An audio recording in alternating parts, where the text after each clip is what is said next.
No way. No way. Welcome back to the channel, guys. So what we have here is the 10 victims who captured the killers on camera. So I'm gonna try to do something like this at nighttime. So if you subscribe to the channel for those type of videos, check back here at night. That is when I'm going to be uploading these type of videos, whether it be murder mysteries, criminals, maybe some paranormal stuff. Let me know what you guys want to watch. I will react to that because I'm interested in those things as well. Before we get into this video, go ahead and hit that subscribe button. Help me out on my goal to 1,000 subscribers, baby. Let's get into this video. 10. Deadly Revenge.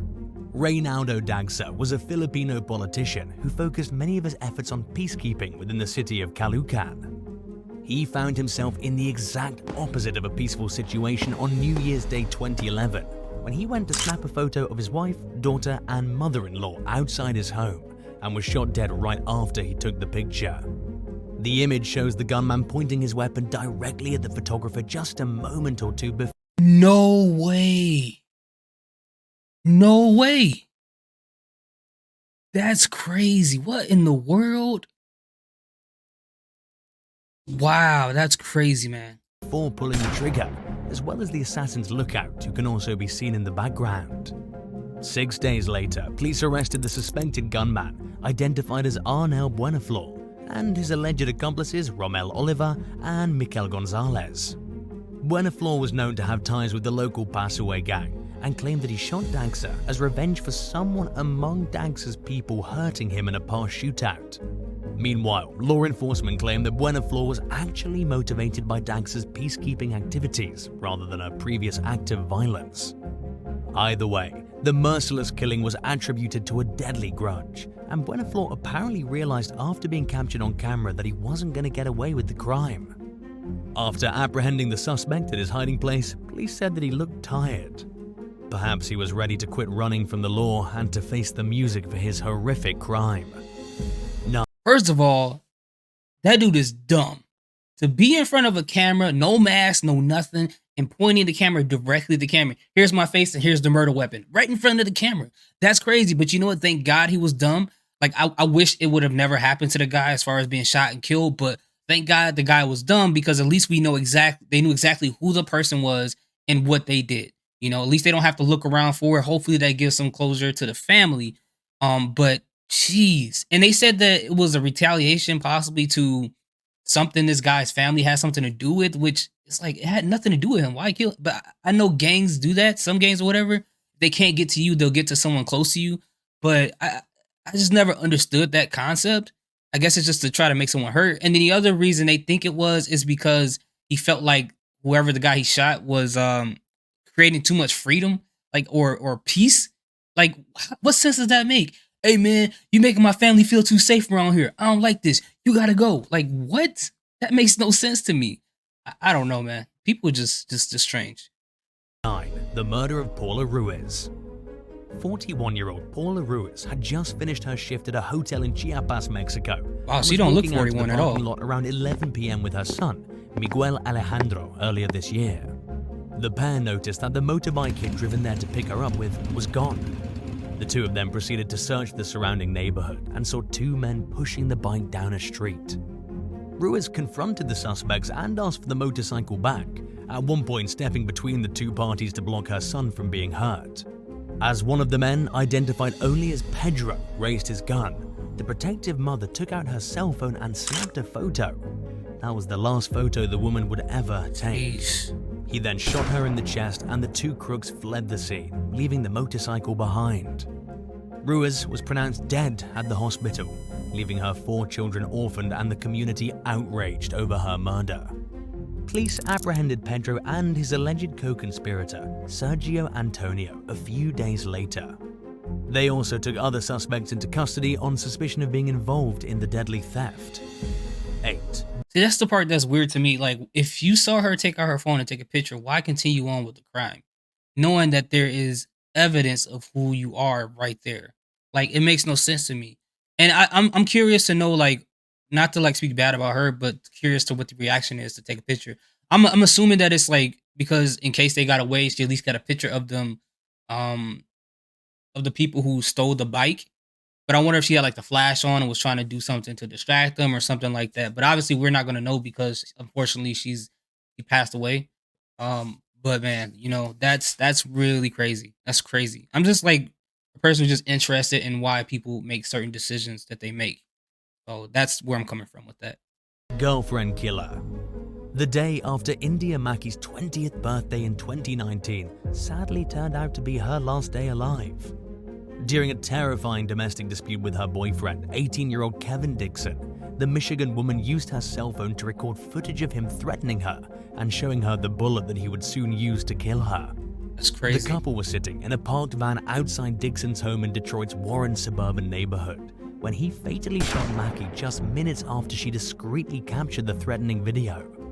Dixon then allegedly moved Mackey's body from the driver's seat into the passenger side and sped off in the van. Police pulled him over in another neighborhood a little while later when they noticed him driving erratically and discovered his victim's body in the front seat.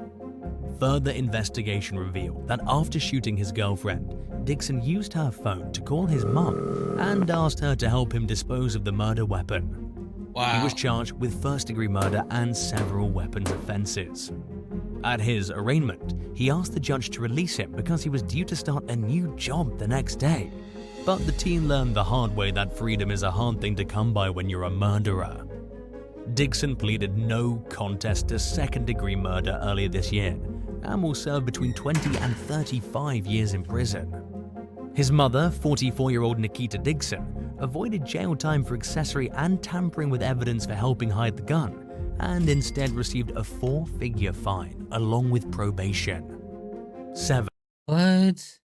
Let me ask you guys this. If your kid, your son, your brother, whoever's close to you call you with something like this, what would you guys do? Well, this is a hypothetical question. Don't, or this is a rhetorical question. Don't put it in the comment section. I don't want none of y'all going to jail or anything, but just marinate on that for a second. If you're a person who wants to say like, no, I would never help them, put that in the comment section. If you're willing to do it, keep it to yourself. Keep it to yourself. But that whole situation is crazy. And obviously him saying that I got to get out of prison after I murdered somebody because I got to go to work shows that he has really no priorities and don't take this whole situation seriously at all. Like, that is a weird thing to worry about. 7. Lethal road rage. 60-year-old mother and grandmother Pamela Ray Martinez had just finished her last Uber Eats delivery earlier this year and was on her way back to Glendale, Arizona home when a suspicious driver pulled up next to her in a van. Something concerned Martinez enough for her to pull out her phone and snap a picture of the man behind the wheel. He shot Martinez just moments later and sped off while her car rolled off the side of the road. After realizing that she had been shot and that her death was unrelated to the minor accident that occurred, detectives went through Martinez's phone and found the photo she'd taken of the killer. They identified him as 62-year-old Rusty French and suspected that the... What kind of name? Listen, it's not funny that what he did. That's not funny at all. But that name is that is weird. Like, sometimes I wonder, I'm not saying I have the perfect name, but sometimes when parents name their kids and they think about the combination of the first name to last name, do they ever think about the fact that, nah, we can't have them go to school with this name? Them kids are going to tear them up. Some people, I guess they don't care. The killing was road rage related, Rusty although French. they were admittedly unsure of the motive. Investigators also determined that the two didn't know each other and that Martinez had not delivered any orders to him. Under police questioning, French allegedly claimed that he blacked out right after the photo was taken and said that he didn't remember what happened next. A gun recovered from his home was determined to match the weapon used in the murder, and French was charged with murder in connection with the retired schoolteacher's death. Martinez's family is devastated by their loss, but said they're grateful she snapped the picture that led to her suspected killer's arrest. 6. That's so sad that happened to her. You know, prayers out to her family. But it's like, he's like, I blacked out and I don't know what happened. But I think the point of an interrogation is to ask, I mean, they know you did it, but the question is to ask why you did it. You know, that's the part that they want to know. It's so weird that these killers, like the guy before about going to work, and I've seen in other videos, they're worried about the wrong thing in all of this. They're not even focused on the fact that they murdered somebody. They're worried about all these other things that have nothing to do with it. It's so weird. Fatal falling out. In July of this year, 20-year-old Vernon Stokes was recently found dead from several gunshot wounds on a Metairie, Louisiana street. Weeks later, US Marshals apprehended the young man's best friend, 22-year-old Brandon Thomas Clark in Texas. He had fled the state and now faces a second-degree murder in connection with Stokes' death. Vernon's mother, Nichelle Stokes, told NOLA.com that she was utterly shocked by the news, describing her son and Thomas Clark as growing up together and being like brothers, and adding that she treated the suspect like a son. She told police that the pair were out together celebrating Thomas Clark's birthday when the fatal shooting occurred. Police went through the victim's phone and found a series of photos that show his body posing in front of him with a gun. The pictures were taken at the crime scene just minutes before Stokes had shot him more than 10 times, leaving him with essentially no chance of survival. It also appeared as though someone had gone through the young man's car before fleeing the scene. Thomas Clark has denied any involvement in the murder and claimed that he wasn't even there when it happened, but prosecutors argue that the photos found in Stokes' phone prove otherwise. And while the outcome of the case remains to be seen, it'll probably be pretty difficult to argue against the time-stamped evidence in court. 5. She poisoned my coffee. In May of last year, 20-year-old Agnes Acom's concerned boyfriend called the police and reported her missing. They would soon discover that a 64-year-old Romanian truck driver named Nicolae Paisan had bludgeoned her to death inside the shipping container he'd converted into a home in northwest London. He struck the young woman over the head at least 20 times with an electric jigsaw and then buried her in a shallow grave in a nearby wooded area. Disturbing surveillance footage shows the moment Paisan rolled his victim's lifeless body away in a garbage can before dumping her remains in the forest. This, along with other evidence, helped police locate Acom's body weeks after the murder, which happened a week before her 21st birthday. Detectives found the victim's blood inside Paisan's container home and his vehicle. Paisan reportedly claimed that he didn't know Acom and falsely accused her of poisoning his coffee. He also accused his victim of being a sex worker and said that he only wanted to help her get on a better path, but that she demanded money and drugs from him. The bizarre ruse failed to convince the authorities that he was somehow innocent, especially since there was no evidence indicating that Acom was a drug user or a prostitute. A jury found Paisan guilty of murder, and he received a life sentence with a minimum of 22 years.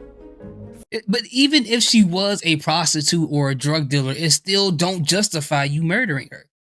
Like, the best justification you have in any case of murdering someone, and very few people get to get off on that, is for self-defense. You can't go the moral route, like, oh, she's over here having sex with random men for money. That's illegal around here. They're like, all right, well, we could have given her something for doing that if you would have told us that when she was still alive. But that don't have anything with you pulling the trigger or killing her with the electric jigsaw. That has nothing to do with that at all. What she was doing in her own life wasn't affecting your well-being. So why would you kill her? That's just, it's crazy. She went to church on Sunday. Like, it sounds as ridiculous as saying that. 4. Uber gone wrong. Mother to 4 children, 38-year-old Christy Spikuza was working nights as an Uber driver in Allegheny County, Pennsylvania earlier this year, when what seemed at first like a normal pickup went terribly awry. It ended with her being fatally shot in the head. Her body was found 3 days later in a wooded area. Dashcam footage revealed that about 10 minutes into the ride, the suspect, identified as 22-year-old Calvin Crew, put a gun to the woman's head and told her to keep driving. Spikuza responded by saying, "Come on, I have a family," to which the suspect replied that he also had a family and to keep driving. Christy continued to beg for her life, telling the armed passenger that she had 4 kids. Crew replied that as long as she did what he told her, everything would be fine. At that point, the dashcam was turned off and the video ended. However, no footage is necessary for anyone to know that the interaction ended with Spikuza being shot in the head. An investigation revealed that she drove the suspect through several local neighborhoods while someone accessed her Cash App account on her phone. Police established that Spikuza and Crew did not know each other before the shooting, and that the suspect's main motive was robbery. Crew faces a murder charge in connection with Christie's death. His attorney argued against the death penalty, but it currently remains on the table as a possible outcome of the case. 3. That's one of those situations where a lot of people would say, well, I know what I would do in this situation. She should have did this. She should have did this. But in those situations, you don't know what that person is going to do to you. You can do everything perfect and they can still kill you. Or you can try to escape and they can still kill you. Or you can do either or and they won't do anything. You don't know what that person is going to do. It's almost like, remind me of like movies when you watch like someone screw up in like a gang or something, right? And then the leader's like, no, it's okay. You messed up. It's fine. You're free to go. And then they're like, you sure? And they're like, yeah, you're free to go. And the person walks away and then they take out the gun and shoots them as they walk away. So it's like, you just don't know what's going to happen. And the reason why I use that example is because the person is like, all right, if I do what they tell me to do, I think I'm fine, then I can go ahead and walk away, not knowing that that's going to be the last time they get to walk away. And this lady in the vehicle, it's like, what are you supposed to do? You know, you told him you had a family. That obviously didn't faze him. So, man, it's like it's creepy out there, man. Chinese Zodiac Killer. A criminal going by the nickname of the Chinese Zodiac Killer was arrested on May 19, 2022 for allegedly sending cryptic That was this letters year? to various targets throughout the northeastern Whoa. United States. In some of the terrifying messages, he claimed that he killed people, ate their flesh, and planned to kill more victims. Various media outlets, government offices, police agencies, politicians, religious institutions, and private businesses throughout New York, New Jersey, Connecticut, Vermont, New Hampshire, Pennsylvania, and Washington, D.C., including the White House, received alarming pieces of correspondence from the self-proclaimed Chinese Zodiac Killer. Many of the letters came with a sheet of paper covered in a code or cipher, hence the culprit's nickname, and some were signed Aleister Crowley. One letter reportedly claims that the suspect has killed both men and women every month since November, and implies that the victims might be people who are difficult to track, such as illegal immigrants, runaways, and homeless individuals, according to Albany-based news station WWNY. Federal authorities took the threats extremely seriously and were quick to use the resources at their disposal to find and track the suspect. Their efforts led them to 46-year-old Jesse Bartlett, who was captured on camera depositing some of his threatening letters into postal collection boxes in Watertown and Clayton, New York. In the photos, the suspect can be seen wearing blue latex gloves as he places the creepy correspondence into the box. As of right now, it appears unclear as to whether Bartlett actually killed anybody or if he simply claimed to. If he did, in fact, target vulnerable victims, it is theoretically possible that authorities have yet to track those crimes. If convicted under his current charges, Bartlett faces up to 5 years in prison and a fine of up to $250,000, along with 3 years of supervised probation. 2. For killing somebody, you get 5 years in prison and 3 years of probation. What? Okay, this one doesn't make sense because they call him a Chinese Zodiac Killer, but they're not even sure if he actually killed anyone. And if he did, he's only going to get 5 years in prison and 3 years of probation. What the heck? What state is this in? That makes no sense to me. Another thing, what made me think about is I'm surprised no one has covered what they call the shopping cart killer from this year. And I think from what I remember, I could be completely wrong about this. He would kill, I think, women and put them in a shopping cart and stick them in an alley somewhere. I think it was somewhere like in New York or something like that. I mean, you guys can Google it and correct me if I'm wrong in the comment section, but I'm surprised no one's actually talked about that as much as I thought they probably would, because I think that was going on for like a week, if I remember correctly. But anyways, this one is crazy. Life behind bars. Sandra Taichow dedicated her life to charity work, so it wasn't surprising when she left her hair salon in Racine, Wisconsin to go pass out quarters to those in need at a local laundromat one day in October of 2010. Nobody ever expected that she would soon turn up dead nearby in a secluded field with some quarters and a digital camera next to her. Someone had beaten and strangled her. Police went through the camera and found 2 photos that they believe Taichow took shortly before she died. One shows the sky above, and another features a man with a 4-pronged cane walking away. Detectives searched the home of a 65-year-old sex offender named Wilbert Leonard Thomas and found a half-filled jar of quarters, clothing, and a cane matching the man in the photo. They also noticed several scratches and broken nails on the suspect's hands while they were taking evidence. Thomas was charged with first-degree intentional homicide, theft from a person or corpse, and several counts of bail jumping regarding an unrelated case. Several news articles reported that he had a history of assaults dating back to the 1960s. Wow. He was found guilty of Taicho's murder and received a life sentence with no possibility of parole. 1. That makes me think of this one case, and I can't remember the people's names. Like I don't know why I'm having a brain fog right now, but it was this guy who committed murder, and he murdered a lot of people. And 60 years, I think it was like 60 or maybe 40 years later, he's sitting at home, and finally, because the murders that he committed turned into a cold case, and then like 40 years later, as technology got better, the police kicked in his door and arrested him and took him to prison. Like, it makes me think about that, and it's so wild that a lot of people who do that think they're actually going to get away with it. It's weird. Mother's Day tragedy. This year's Mother's Day suddenly turned tragic for a 25-year-old Dallas area resident named Eric Montez and his mother, who found themselves face to face with a crazed gunman while arriving home at their apartment complex. Surveillance footage shows the shooter exiting a white SUV and approaching Eric on the driver's side of the car in an attempted robbery gone wrong. The assailant can then be seen shooting Eric in the head and fleeing the scene. According to witnesses, the man brandished a gun and demanded money, but Montez said that he didn't have any, so the gunman demanded his mother's purse. Montez once again said, "I don't have anything," and pleaded with the armed robber not to hurt his mother, at which point the thief told Eric that he was going to die anyway and shot him in the head. He grabbed the victim's cell phone, got into the SUV, and sped off. The disturbing video didn't capture the killer's face, but police are hoping that someone recognizes his build and voice. Authorities have also released a composite sketch of what the perpetrator looks like based on eyewitness accounts, in hopes that someone will help lead them to the person responsible for turning Mother's Day into a devastating occasion for the Montez family. Thanks for watching. Would you rather see that a violent crime had taken place? That's crazy.